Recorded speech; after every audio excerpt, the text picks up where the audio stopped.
તાલુકા Bharatiya Janata party દ્વારા ST મોરચાની નવી ટીમની જાહેરાત બાદ આદિવાસી સમાજમાં આનંદ અને ઉત્સાહ જોવા મળ્યો। તાજેતરમાં સ્થાનિક સ્વરાજની ચૂંટણીના ભણકારા વચ્ચે બીજેપી સંગઠન દ્વારા વિવિધ મોરચાઓના હોદ્દેદારોની નિમણૂક કરવામાં આવી રહી છે। આ અંતર્ગત કામરેજ તાલુકા બીજેપીના એસટી મોરચાની નવી ટીમ જાહેર કરવામાં આવી, જેમાં દેલાડ ગામના પ્રવીણ રાઠોડને પ્રમુખ તરીકે નિયુક્ત કરવામાં આવ્યા। સાથે જ તાલુકાના મહામંત્રીઓ અને મંત્રીઓની નિમણૂક કરવામાં આવી।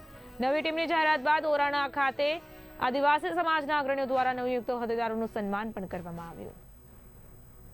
જ્યારે ભારતીય જનતા પાર્ટીએ આદિવાસી સમાજના મોરચાની રચના કરી, તેમાં અમારા આદિવાસી સમાજમાં પૈભાઈ રાઠોડને પ્રમુખ તરીકે સ્થાન આપવામાં આવ્યું।